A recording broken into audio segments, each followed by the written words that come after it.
본 말씀을 통해서 근본을 다루는 능력, 근본을 다루는 능력 이런 제목으로 하나님의 말씀을 증거하겠습니다. 얼마 전 뉴스 기사에 보니까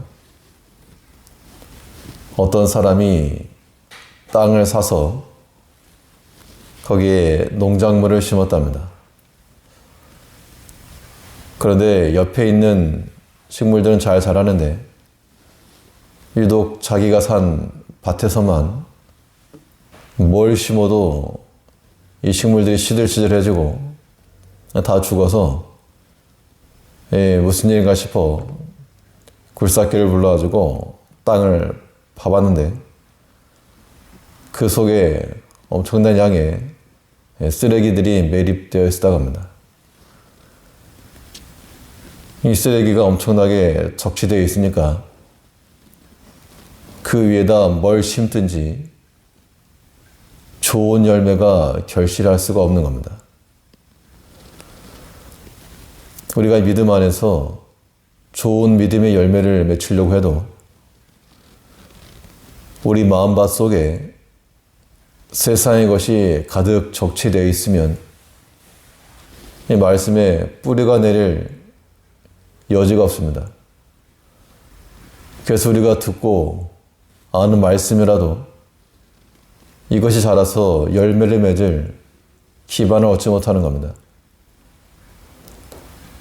우리는 이 근본 문제를 해결하지 않게 되면 이 반복적 행함이 나타나고 말 것인데 이 근본을 다룰 줄 아는 것이 실력이요 또 능력인 겁니다.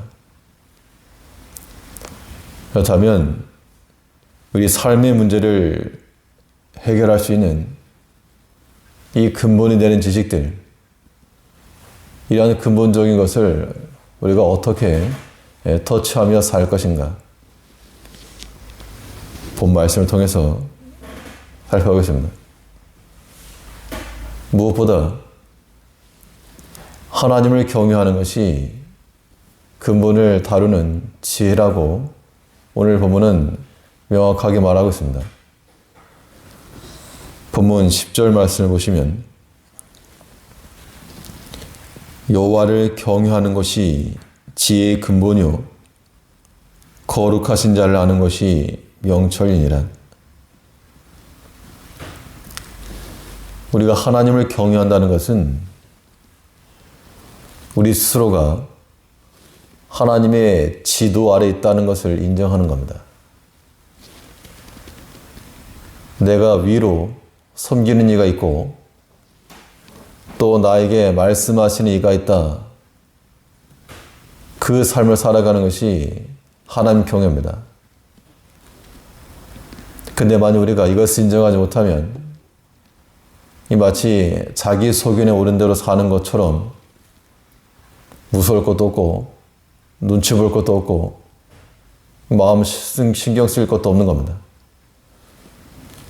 우리가 하나님에 대해서 그런 마음을 가져서는 우리가 지혜롭게 행할 수가 없고 반드시 내 위에서 나를 지도하시고 또 내게 말씀하시고 명하시는 하나님이 계심을 우리는 명확히 인정하고 나가야 됩니다.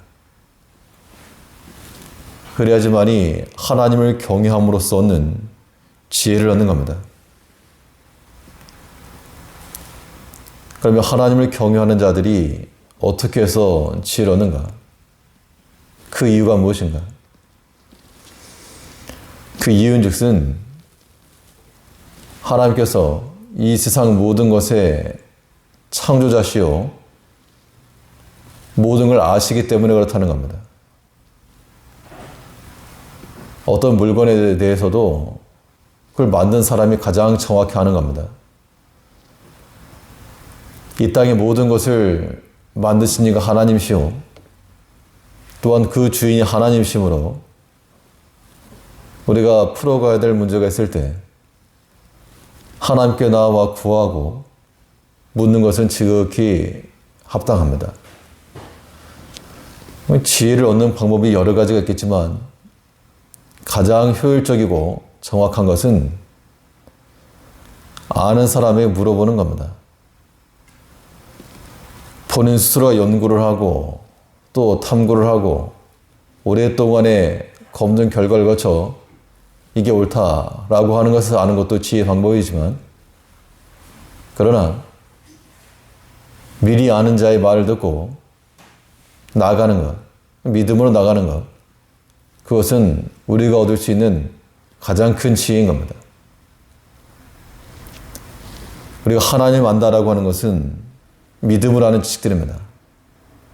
하나님 모든 걸 다 아시고 또 근본을 아시기 때문에, 그래서 하나님을 경외하는 자들에게는 하나님의 지혜가 주어지는 것이고, 그 하나님의 지혜라고 하는 것은 하나님께서 친히 일하시는 것이므로, 그렇기 때문에 일의 근본들이 해결될 수 있다는 겁니다.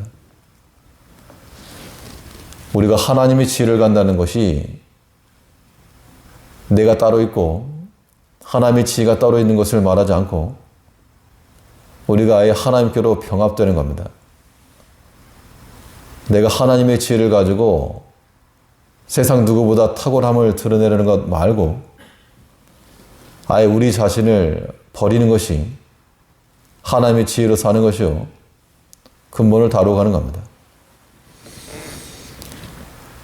자기 생각을 내려놓지 못하면 우리가 하나님을 사랑하노라 라고 말하면서도 여전히 자기 속에 오는, 그래서 뭔가 하길 하지만 사람의 머리에서도 지혜가 나옵니다.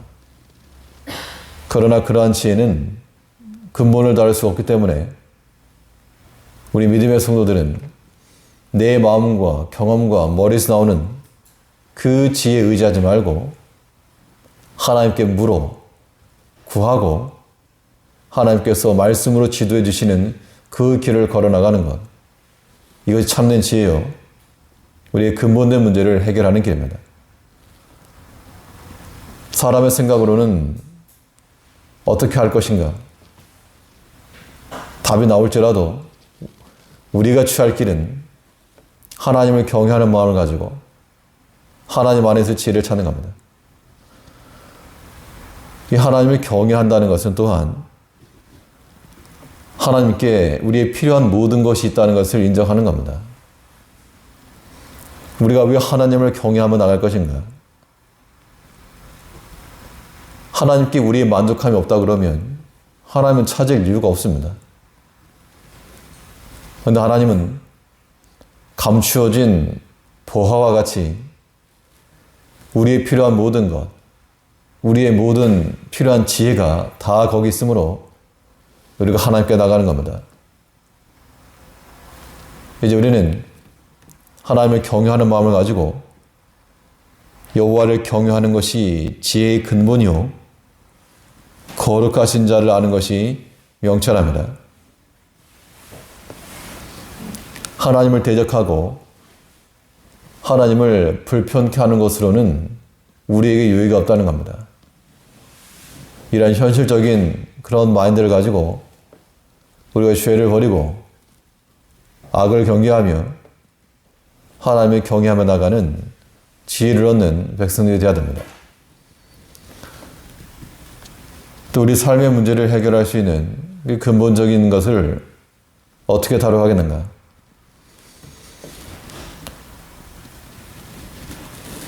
우리 마음을 낮추는 것이 하나님의 지혜를 얻고 이 근본의 문제를 다루는 겁니다.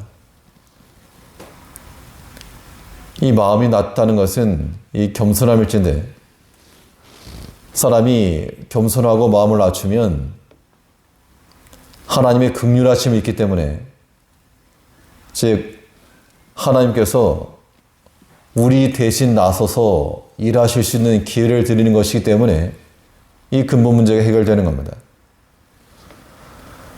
어린 자녀들이 자기의 손으로 뭘 하려고 해도 자기 능력이 안 되기 때문에 못하는데, 부모가 나서면 못하는 것일지라도 할 수가 있는 겁니다. 우리가 하나님 앞에서 다 고사리 선과 같아가지고 뭔가 하는 것처럼 보여도 실상은 무능력합니다. 이때 우리는 우리의 마음을 낮추고 하나님 앞에 지혜를 구하고 아무튼 거만한 마음, 이 교만한 마음을 버리는 것이 문제를 해결하는 지름길 되는 겁니다. 본문 12절을 보시면 내가 만일 지혜로우면 그 지혜가 내게 유익할 것이나 내가 만일 거만하면 너 홀로 해를 당할 것이라. 사람이 많이 배워서 지혜가 아니고 하나님을 경외하고 또 겸손한 마음을 가짐으로써 지혜를 얻는다 그랬습니다. 그렇기 때문에 하나님의 말씀에 의하면 지혜 얻지 못할 사람이 없는 겁니다.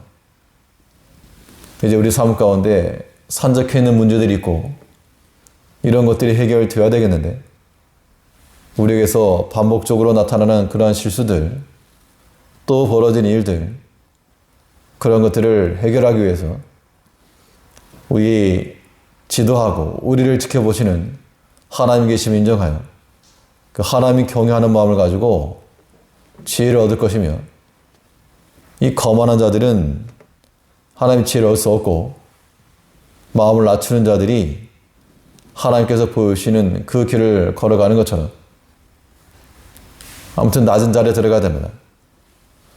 모든 물이 낮은 곳으로 흘러서 깊은 바다를 이룬 것처럼 우리의 믿음의 신앙격들이 더 낮아져서 깊은 그런 하나님의 지혜를 이루고서 모든 문제들을 다스려갈 줄 아는 그러한 지혜로운 하나님의 백성들이 되시기 바라겠습니다. 기도하겠습니다.